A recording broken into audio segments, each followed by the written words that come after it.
ছাত্ৰ-ছাত্ৰীসকল আমি উভতি আহিছোঁ তৃতীয়টো ভিডিঅ' প্ৰিজমৰ মাজেৰে প্ৰতিসৰণ প্ৰিজম কি বস্তু হয় এটা কাঁচৰ টুকুৰা এটা ত্ৰিকোণী কাঁচৰ টুকুৰা আৰু এই কাঁচৰ টুকুৰাটোৰ মাজেৰে পোহৰ গ'লে আমি বিভিন্ন ধৰণৰ পৰিঘটনা দেখা পাব পাৰোঁ বৰ ইণ্টাৰেষ্টিং এটা বস্তু ধৰি লোৱা এটা পোহৰ ৰশ্মি আহিছে আৰু এই ৰশ্মিটোত আমি আপতিত ৰশ্মি বা আপতন ৰশ্মি বুলি ক'ব পাৰোঁ এই ৰশ্মিটো যেতিয়া কাঁচৰ টুকুৰাটোত বা কাঁচৰ প্ৰিজমখনত প্ৰৱেশ কৰিব বেকা হ'ব কিয় বেকা হ'ব প্ৰতিসৰণ হোৱাৰ বাবে আকৌ কাঁচৰ পৰা আকৌ বায়ু যেতিয়া মাধ্যম পৰিৱৰ্তন হৈছে তেতিয়া আকৌ বেকা হ'ব আমি যদি অভিলম্ববোৰ এনেকৈ আঁকিবলৈ যাওঁ তেতিয়া আমি দেখা পাম যে কেনেধৰণে কোণবিলাক পৰিৱৰ্তন হৈছে আমি কোণবিলাক নাম কৰি যাওঁ যিটো কোণ পৰিছে ইয়াতে আপতন কোণ আৰু এইটো হ'ল নিৰ্গমন কোণ আৰু ভিতৰতে দুটা কোণ আছে প্ৰতিসৰণৰ কোণ R1 আৰু R2 ইয়াতে এটা বস্তু দেখিবা প্ৰিজমটো নাথাকিলে এই আপতিত ৰশ্মিটো গৈ পিনে এইটো দিশত গ'লহেঁতেন কিন্তু প্ৰিজমটো থকাৰ কাৰণে ৰশ্মিটো গৈছে এইটো দিশত নিৰ্গমন হৈ তাৰ মানে যাব লাগিছিলে এনেকৈ কিন্তু গৈছে এনেকৈ কিমানখিনি কোণৰ পৰিৱৰ্তন হৈছে বা কিমানখিনি বিচ্যুতি হৈছে সেই কোণটো কেপিটেল ডি ইয়াক আমি বিচ্যুতি কোণ বুলি কওঁ নেমবোৰ কৰি দিওঁ পি কিউটো হ'ল আপতিত ৰশ্মি কিউটো হ'ল প্ৰতিসৰিত ৰশ্মি আৰু আৰ এছটো হ'ল নিৰ্গমন ৰশ্মি বা নিৰ্গমিত ৰশ্মি নামবোৰ আমি চাই যাওঁ পি কিউ আপতিত ৰশ্মি কিউ আৰ প্ৰতিসৰিত ৰশ্মি আৰ এছ নিৰ্গত ৰশ্মি এই এংগেল আইটো হ'ল প্ৰিজমৰ কোণ এইটো সাধাৰণতে 60 ডিগ্ৰীয়ে থাকিব তাৰপিছত এংগেল আইটো আপতন কোণ ইটো নিৰ্গত কোণ আৰু আৰটো প্ৰতিসৰিত কোণ R1 R2 দুয়োটাকে আমি প্ৰতিসৰিত কোণ বুলি ক'ম আৰু যিটো বিচ্যুতি কোণ এইটো মনত ৰাখিবা এইটো বেলেগ বেলেগ প্ৰিজমৰ বেলেগ বেলেগ হ'ব পাৰে আই পৰিৱৰ্তন হ'লেও বেলেগ বেলেগ হ'ব পাৰে তো এইখিনি আমি মনত ৰাখিম এতিয়া প্ৰিজমত বিচ্ছুৰণ হ'ব পোহৰৰ বিচ্ছুৰণ বুলিলে কি বুলি বুজি পোৱা এই এনিমেশ্যনটো দেখিলে গম পাবা ইয়াত চাবা বগা পোহৰ যদি আমি এৰি দিওঁ তেতিয়াহ'লে প্ৰিজমত প্ৰৱেশ কৰাৰ লগে লগে সাতটা ৰঙৰে বিভক্ত হৈ যায় আৰু তলতে ভি ওপৰত আৰ ভি মানে ভায়লেট আৰ মানে ৰেড আৰু এই যিটো সাতটা ৰঙৰ যিটো বিভাজন ইয়াকে আমি বৰ্ণালী বুলি কওঁ ৰঙাৰ পৰা গৈ পিনে তলত একদম ভায়লেট বা বেঙুনীয়া ৰংলৈকে আহিছে এই পৰিঘটনাটো য'ত এটা বগা পোহৰ সাতটা বিভিন্ন ৰঙলৈ বিভক্ত কৰি দিয়া হয় ইয়াকে আমি প্ৰিজমৰ বিচ্ছুৰণ বুলি কওঁ এতিয়া প্ৰিজমৰ মাজে বগা পোহৰ পাৰ হ'লে সাতটা ৰঙলৈ পৃথকীকৰণ হোৱাৰ পৰিঘটনাকে হৈছে পোহৰৰ বিচ্ছুৰণ এটা বৰ্ণালীত পোহৰৰ সংযোজনো কৰিব পৰা যায় এইটো আইজাক নিউটনে এবাৰ কৰিছিলে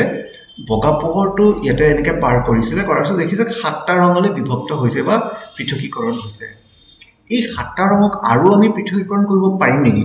এইটো আইজাক নিউটনে চেষ্টা কৰিছিলে কিন্তু তেওঁ কি কৰিলে বহুত চেষ্টা কৰাৰ পিছত দেখিলে যে নাই নহ'বগৈ সাতটা ৰঙেই আছে বগা ৰঙত তেওঁ প্ৰিজমটো ওলোটাই দিলে কি কৰিলে এইটো দেখিলে যে আকৌ সাতটা ৰং এক লগ হৈ আকৌ সংযোজন হৈ গ'ল সংযোজন হৈ আকৌ বগা ৰঙেই ওলাইছে তাৰমানে এইটো ক'ব পাৰি যে আমি যদি বগা ৰং দেখি আছোঁ তাৰমানে ইয়াতে সাতটা ৰং আছে বা সাতটা ৰং যদি আমি লগ লগাই দিওঁ তেতিয়াহ'লে আমি বগা ৰঙে পাম এইটোৱে আমি পোহৰৰ এটা বৰ ইম্পৰ্টেণ্ট এটা পৰিঘটনা বা এটা ইম্পৰ্টেণ্ট এটা ধৰ্ম বুলি জানিব পাৰোঁ পোহৰৰ বিশ্বত কেইবাটাও প্ৰাকৃতিক উদাহৰণ আছে প্ৰথমটো হ'ল আকাশৰ ৰামধেনু আৰু ইয়াৰ গঠন আমি ৰামধেনু নিশ্চয় দেখিছোঁ সদায় দেখা নাপাওঁ কেতিয়াবা কেতিয়াবা দেখা পাওঁ কি হয় যে পোহৰৰ ৰশ্মি গৈ পিনে বৰষুণৰ সৰু সৰু টোপাল যিবোৰ থাকে তাত গৈ বা পানীৰ যিবোৰ টোপাল থাকিব তাত গৈ এনেকৈ প্ৰৱেশ কৰাৰ পিছত পোহৰটো ইয়াতে আভ্যন্তৰীণ প্ৰতিফলন হ'ব আভ্যন্তৰীণ প্ৰতিফলনটো ইয়াতে আমাৰ ক্লাছ 10ত বৰ বিশেষকৈ নাই কিন্তু মনত ৰাখিলে হ'ল যে প্ৰতিফলনো হয় কেতিয়াবা স্বচ্ছ মাধ্যমত এটা নিৰ্দিষ্ট তাৰ চৰ্ত থাকে সেই অনুযায়ী প্ৰতিফলন হৈ যেতিয়া আকৌ পানীৰ পৰা আকৌ যেতিয়া বায়ুলৈকে ওলাব তেতিয়া এইটো এইটো বিচ্ছুৰণ হৈ যাব, 7টা ৰঙলৈ ওলাই যাব, আমি সেই বুলি ৰামধেনু দেখা পাওঁ। এতিয়া এটা বৰষুণৰ টোপালৰ পৰা আমি ৰামধেনু দেখা পাম জানো? নহয়, এটাতো নাথাকে। এটা ডাৱৰত ঢেৰ পানীৰ টোপাল থাকিব, গোটেইখিনি পানীৰ টোপালত এনেধৰণে যিটো বিচ্ছুৰণ হয়, এটা সামূহিক পৰিঘটনাটো আমি যেতিয়া চকুৰে দেখা পাওঁ তেতিয়া ৰামধেনু যেন দেখা যায়। আৰু ইয়াতে আমি ৰামধেনু দেখিব পাৰোঁ এই ধৰণে। কিন্তু ৰামধেনু দেখিবৰ কাৰণে এটা চৰ্ত হ'ব লাগিব, মই অলপ কৈ দি আছোঁ যে য'ত ৰামধেনু দেখিবা সেইফালে কিন্তু হ'ব লাগিব তোমাৰ পূব দিশ, আৰু দেখাটো তুমি আবেলিহে দেখিবা, মানে দুপৰীয়া 3:30 4টামান বজাতে দেখিবা, যেতিয়া পশ্চিম ফালে সূৰ্যটো মাৰ্গ যাওঁ যাওঁকৈ থাকে। আৰু এটা চৰ্ত হ'ব লাগিব যে তোমাৰ পৰা পূব দিশৰ সেই অঞ্চলটোত বৰষুণ হৈ যাব লাগিব, বৰষুণ হৈ শেষ হৈ গ'ল, ৰ'দটো ওলাইছেহে। তেতিয়া এই ডাৱৰ যিবোৰৰ পৰা বৰষুণ হৈছিলে, সেই ডাৱৰৰ পানীবোৰ যে ভালেখিনি 90% পানী পৰি গ'ল, কিছুমান পানীৰ টোপাল ইয়াতে ৰৈ গ'ল। সেইবোৰ এই এনেকৈ পাতল পাতল পানীৰ টোপাল, এইবোৰ উপঙি থাকিব বা আকাশত, তাৰ পৰাই এই ৰামধেনু সৃষ্টি হ'বগৈ। আৰু ৰ'দটো পৰাৰ লগে লগে ৰামধেনুটো হোৱাৰ লাহে লাহে এই যি পানীৰ টোপালবোৰ কি হয়, বাষ্পীভৱন হৈ যাব, নাইকিয়া হৈ যাব, ৰামধেনুটো নাইকিয়া হৈ যাব। সেইকাৰণে ৰামধেনুটো বেছি সময় দেখা নাপাওঁ। যিমানখিনি সময় পানীত থাকে সিমানখিনি সময় ৰামধেনুটো থাকিব, তাৰপিছত যেতিয়া পানীবোৰ বাষ্প হৈ যাব তেতিয়া আৰু ৰামধেনুৰ কোনো ধৰণৰ ইয়াৰ এক্সিষ্টেঞ্চ নাথাকিব। আমি বায়ুমণ্ডলীয় প্ৰতিসৰণ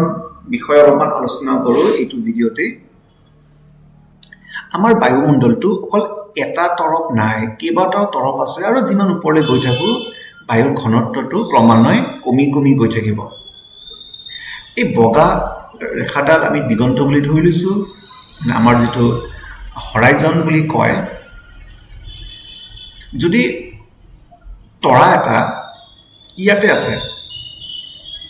তৰাটোৰ পৰা পোহৰ যে যাব, যিহেতু এইটো শূন্য মাধ্যম, একেবাৰে নীলাটো, আৰু প্ৰথমটো হৈ গ'ল পৃথিৱীৰ পাতল এটা তৰপ, তাৰমানে তাৰ বায়ুৰ ঘনত্ব যথেষ্ট কম। তাৰ তললৈ আহোঁ, বায়ুৰ ঘনত্ব অলপ বাঢ়ি গ'ল, এনেকৈ ক্ৰমান্বয়ে বাঢ়ি বাঢ়ি গৈ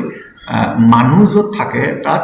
ঘনত্বটো যথেষ্ট পৰিমাণে বেছি, মানে আমি প্ৰতিসৰণাংকটো বেছি বুলি ক'ব পাৰোঁ, যিহেতু বায়ুৰ ঘনত্বৰ লগত প্ৰতিসৰণাংক সমানুপাতিক হয়। অ'কে, চ' তেতিয়াহ'লে এটা তৰাৰ পৰা পোহৰ যেতিয়া যাব, তেতিয়াহ'লে আমি যদি ইয়াতে এটা অভিলম্ব আঁকি দিওঁ, তেতিয়া অভিলম্বটোৰ পিনে বা অভিলম্বটোৰ দিশত সেইটো বেকা হ'ব, কাৰণ ইয়াতে প্ৰতিসৰণ ঘটিছে। প্ৰতিটো ঠাইতে অলপ অলপকৈ প্ৰতিসৰণ ঘটি পোহৰৰ ৰশ্মিডাল বেকা হৈ গৈ থাকিব। আছে তৰাটো এইটো,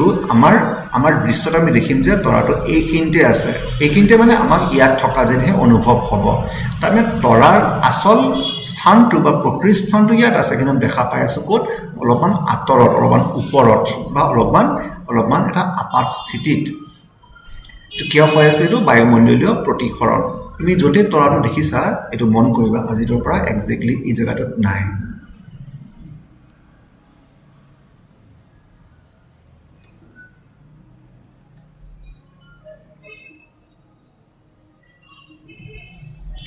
আমি নেক্সট ভিডিঅ'টোত তৰাৰ ত্ৰিবিৰণীৰ বিষয়ে জানিম।